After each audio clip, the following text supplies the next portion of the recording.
अस्सलाम वालेकुम, good afternoon. ये हमारा आपका जो टॉपिक है वो है सेक्शन 87 प्रोक्लेमेशन एंड अटैचमेंट है, चैप्टर का पार्ट है, सी पार्ट है प्रोक्लेमेशन एंड अटैचमेंट। 87 सेक्शन है प्रोक्लेमेशन फॉर पर्सन एब्सकॉन्डिंग। वो बंदा जो एब्सकॉन्ड कर जाए यानी मफरूर हो जाए, उसकी प्रॉपर्टी उस पर्सन को आपने इश्तिहारी करार कैसे देना है। सब पार्ट 1 है if any court is satisfied after taking evidence. ये बड़ी इंपॉर्टेंट बात है। एविडेंस प्रोसेस सर्वर की आएगी कि एक बंदा अदालत इस बात पर मुतमिन है एविडेंस लेने के बाद कि कोई शख्स that any person against whom a warrant has been issued by this by it, कि वो बंदा जिसके खिलाफ इस अदालत ने वारंट जारी किया था, हैज़ एब्सकाउंडेड, कि वो मफरूर हो चुका है, आर इज़ कंसीलिंग हिमसेल्फ, या अपने आप को छुपा रहा है, सो दैट, ताकि such warrant can not be executed, ताकि ऐसा वारंट उसके खिलाफ तामील ना हो सके। सच कोर्ट में पब्लिश आ रिटन प्रोक्लेमेशन, तो ऐसी कोर्ट ऐसे शख्स के खिलाफ एक छपा हुआ प्रोक्लेमेशन यानी एक अलानिया निकालेगी, रिक्वायरिंग हिम टू अपीयर, जो उससे ये कहेगा, एक पर्चा निकालेगी बड़ा सारा, उसके ऊपर ये लिखा हुआ होगा रिक्वायरिंग हिम टू अपीयर, के हाज़िर हो जाओ एट अ स्पेसिफाइड प्लेस, एक ख़ास जगह पर, एंड एट स्पेसिफाइड टाइम, और स्पेसिफाइड टाइम पर, यानी दिन और तारीख जो है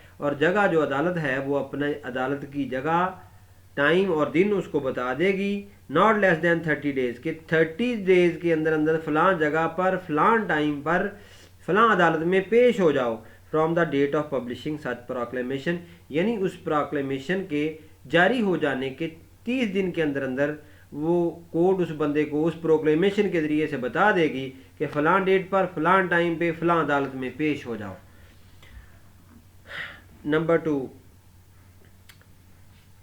the proclamation shall be published as follows, तो वो पब्लिकेशन जो होगी वो किस तरह किस तर्ज पर होगी और इस पर क्या क्या शामिल होगा, ये अब आपको ये इस सेक्शन की सब सेक्शन 2 बताएगी।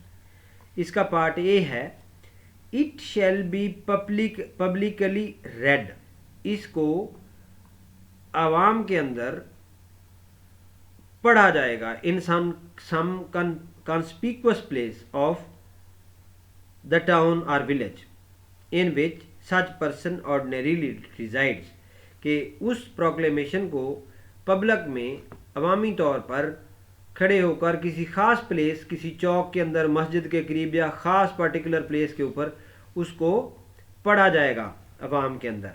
B part, it shall be fix to some conspicuous part of the house और homestead in which such person ordinarily resides और to some conspicuous place of such town और विलेज।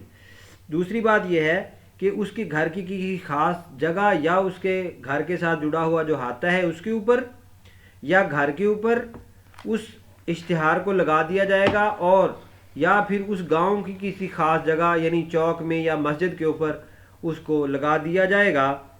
ये 2 तरीके हैं। तीसरा तरीका C, a copy thereof shall be affix to some conspicuous part of the court house, और तीसरी copy जो है उसकी वो कोर्ट की किसी खास जगह के ऊपर, नुमायां जगह के ऊपर उसको लगा दिया जाएगा। 3 है sub section 3, a statement in writing by the court issuing the proclamation, के एक बयान जो कि इस प्रोक्लेमेशन को जारी करेगी उस अदालत की तरफ से, टू द इफेक्ट, इस अमर के लिए कि that the proclamation was duly published on a specified day, कि एक ख़ास दिन को ये प्रोक्लेमेशन जारी कर दिया गया है। शैल बी कंक्लूसिव एविडेंस, ये खसूस यानी एक खसूस एविडेंस होगी या एक कंप्लीट एविडेंस होगी, that the requirement of this section have been complied with, कि इस सेक्शन की जो रिक्वायरमेंट्स थी, जो इसकी तलबें थी सेक्शन की, या सेक्शन की जो उर्दू में आप कह लें कि जो डिमांड थी वो पूरी कर दी गई है। And that the proclamation was published on such day, और इस फलां दिन के ऊपर इस प्रोक्लेमेशन को जारी कर दिया गया था। ये है जी सेक्शन 87। इसमें बंदे का जो इश्तिहारी हो रहा है उसकी प्रोक्लेमेशन किस तरह जारी करनी है, ये सेक्शन 87 बताती है।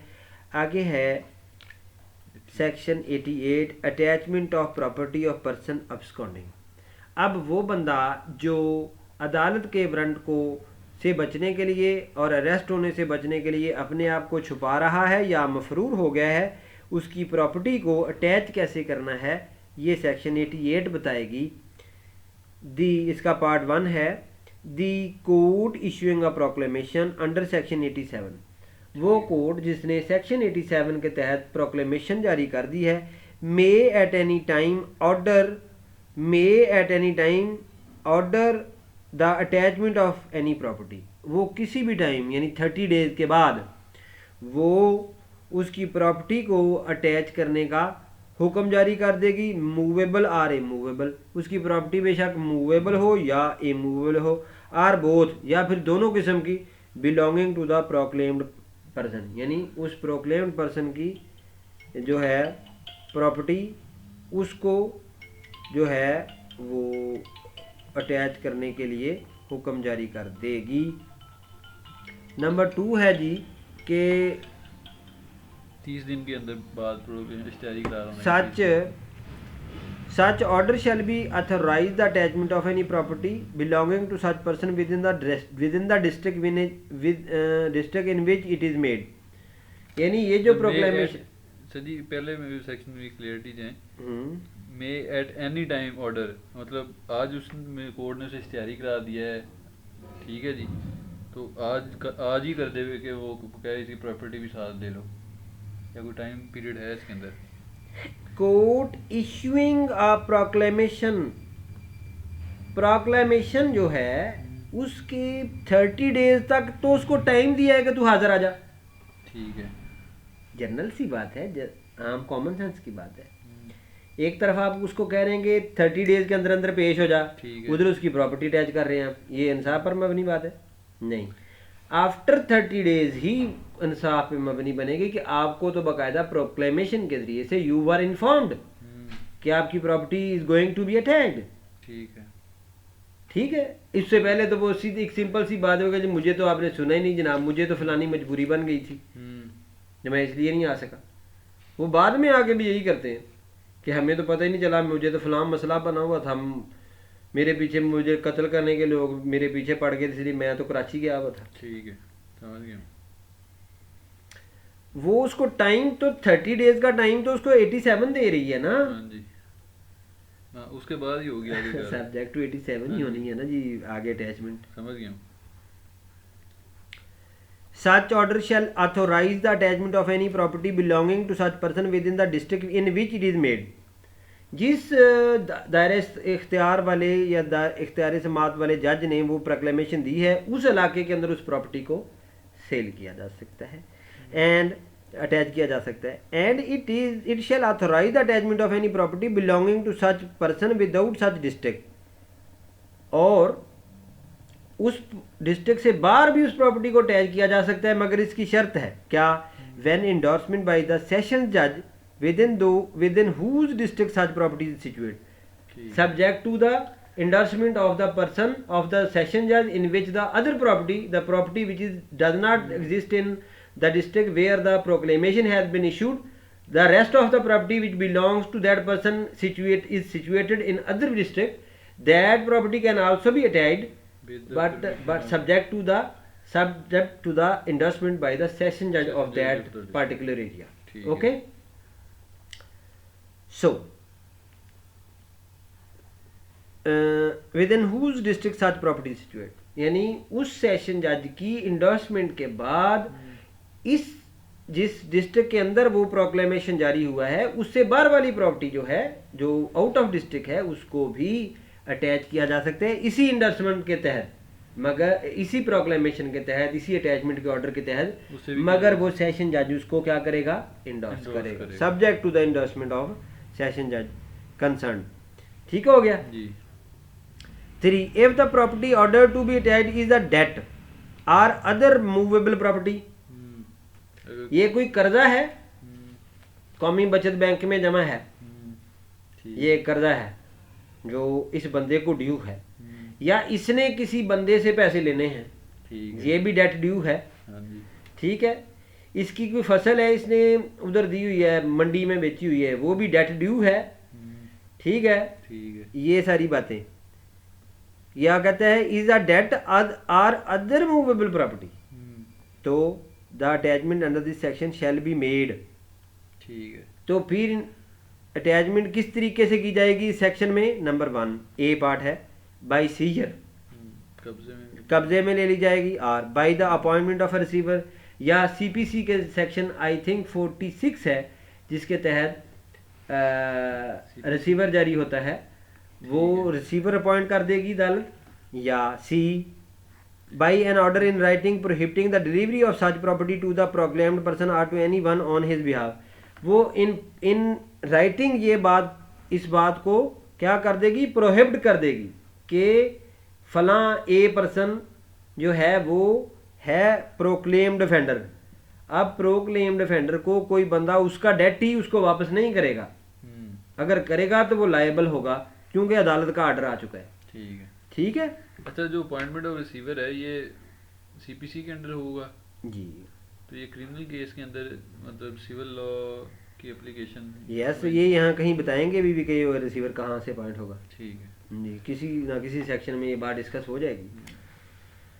D by all or any two of such methods as the court thinks fit. ठीक है जी, ऊपर वाले जो मेथड्स बयान हुए हैं इनमें से किसी भी तरीके से जो है ऊपर वाली प्रॉपर्टी जो डेट या अदर मूवेबल प्रॉपर्टी है उसको अटैच किया जा सकता है। नंबर 4 है जी, if the property order to be attached is immovable, अगर प्रॉपर्टी जिसको अटैच करने का हुक्म हुआ है वो इमूवेबल है, इसको क्या कहेंगे, कौन सी प्रॉपर्टी होती है, मनकूला व गैर मनकूला। अब मुझे ये पता नहीं है, मुझे सिर्फ इंग्लिश में पता है कि मूवेबल वो होती है जिसको मूव कराया जा सके, और इमूवेबल होती है जो मूव नहीं होती। ठीक है, एक मोबाइल है मूवेबल प्रॉपर्टी होगी। हाँ जी, और ये जो हाउस है ये इमूवेबल है। ठीक है, बाकी अब अल्लाह जाने। अच्छा जी, order to, if the property order to be attached is immovable, यानी नाकाबिले हरकत, हाँ जी, तो एक जगह से दूसरी जगह पे नहीं ले जा सकती। The attachment under this section shall in the case of land paying revenue to the provincial government, अगर इमूवेबल प्रॉपर्टी है और ऐसी प्रॉपर्टी का रेवेन्यू जो है वो किसको पेश हो रहा है, जा रहा है प्रोविंशियल गवर्नमेंट को, तो अब शैल को बी के साथ पढ़ें, शैल be made through the district officer revenue. मैंने बताया कैसे पढ़ना है। हाँ जी, शैल को आगे वाले के साथ, शैल को कॉमा लगा है और वो आगे जाके फिर कॉमा लगा है गवर्नमेंट के बाद। हाँ जी, वो इसको, इस शैल को बी के साथ पढ़ेंगे, shall be made through district officer revenue, तो इसकी अटैचमेंट जो है डिस्ट्रिक्ट ऑफिसर रेवेन्यू के थ्रू होगी, in which the land is situate, जिस उस यानी डिस्ट्रिक्ट रेवेन्यू ऑफिसर की इलाके दायरा इख्तियार के अंदर वो प्रॉपर्टी मौजूद है, उसके ज़रिए से उसको अटैच कर लिया जाएगा।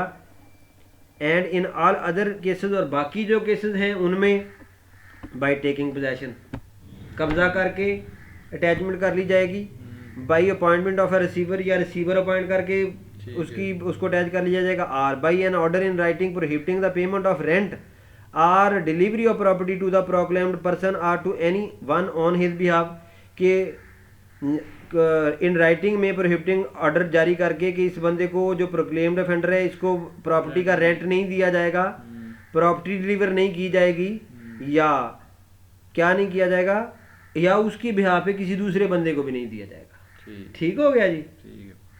Number H, by all or any two of such methods, ये जो कोई भी मेथड या इनमें से जो दो मेथड्स हैं, as the court things fit, जो भी कोर्ट मुनासिब समझेगी वो अटैचमेंट कर लेगी। 5th है, if the property order to be attached consist of livestock, अगर ये माल मुआशी है तो, or is of a perishable nature, या कोई फसल पड़ी हुई है, जैसे गंदम की फसल पड़ी हुई है, मकई की फसल पड़ी हुई है, बारले ओट की पड़ी हुई है, या कोई और प्रोसीड है ठीक है, जो ज़ाया हो सकती है, पैसे खराब हो सकती खराब है। होने वाली है। द कोड में इफ़ इट थिंक्स एक्सपीडियंट, अगर वो मुनासिब समझे और यानी जल्द अमल हो जाने वाला अमल समझे, तो order immediate sale thereof, तो उसको फौरन बेचने का हुक्म दे देगी हाँ जी, कि वैसी प्रॉपर्टी को बेच दो। एंड इन सच केस, और ऐसे केस में the proceeds of the sale shall abide by the order of the court,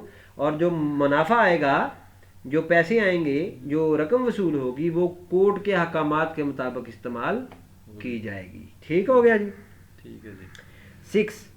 the powers, duties and liabilities of receiver, के रिसीवर की के इख्तियारात, उसके फ़राइज़ और उसकी ज़िम्मेदारियाँ जो कि रिसीवर अपॉइंट होगा, अपॉइंटेड अंडर दिस सेक्शन, इस सेक्शन के तहत, शैल बी द सेम, ये वही होगा as the those of a receiver appointed under order XL of the code of civil procedure, यानी सीपीसी के अंदर। CPC का ऑर्डर 45 है। ठीक है। 45 के तहत जो है वो जो उसी रिसीवर तरह से अपॉइंट receiver होता है, appoint होगा। 1908 के तहत जो होता है, इसके इख्तियारात वही होंगे जो उसके हैं। ठीक है। 6A. If any property, if any claim is preferred, ये बड़ी इंपॉर्टेंट बात है। If any claim is preferred to or objection made to the attachment of any property attached under this section within 6 months from the date of such attachment, यानी ऐसी attachment की 6 month के अंदर अंदर अगर कोई क्लेम या कोई एतराज़ उस अटैच्ड प्रॉपर्टी के मतलब किया गया है जो इस सेक्शन के तहत की गई है, ठीक है जी। बाई एनी पर्सन, किसी शख्स ने अगर किया है, other than the proclaim defender, और वो वैसा क्लेम 6 मंथ के अंदर अंदर हो जाना चाहिए। ठीक है जी। ऑन द ग्राउंड, इस बुनियाद पर कि दैट द क्लेमेंट आर ऑब्जेक्शनर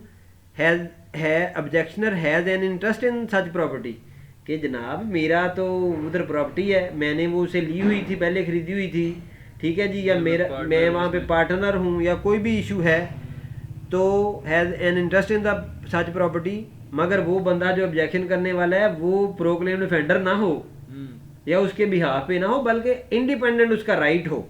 ठीक है जी।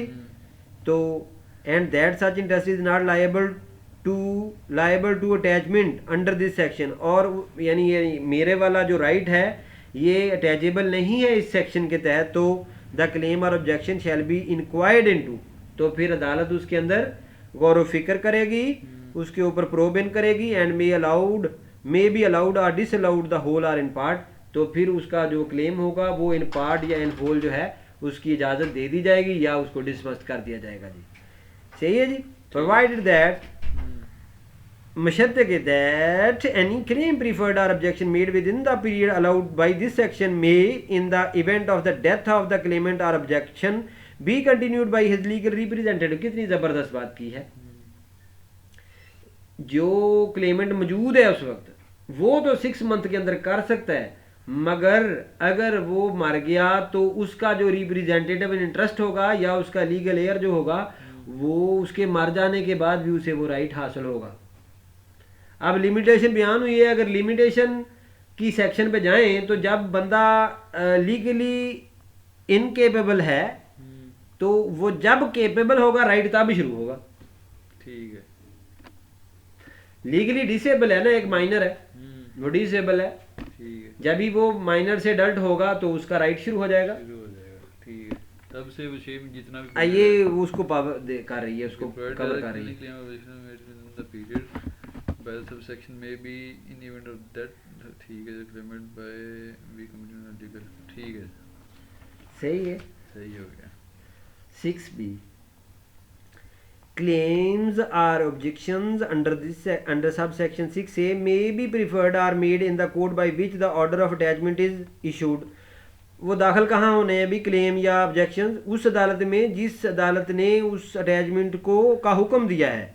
Are if the claim or objection is in respect of property attached under an order endorsed by session जज, और अगर उस अटैचमेंट का ऑर्डर उस सेशन जज की इजाज़त से हुआ है तो in accordance with the provisions of subsection 2 in the court of such magistrate, तो फिर उस मजिस्ट्रेट के जिस इलाके में वो प्रॉपर्टी मौजूद थी उस इलाके के उस मजिस्ट्रेट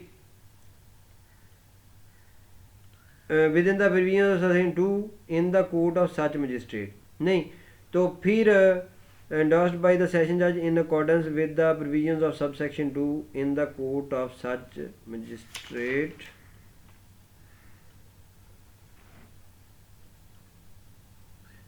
तो वो वाला मजिस्ट्रेट करेगा इसकी अटैचमेंट जी, वो उस इलाके में जहाँ पे वो प्रॉपर्टी हुई है उस इलाके में वो क्लेम दाखिल किया जाएगा। सही है जी।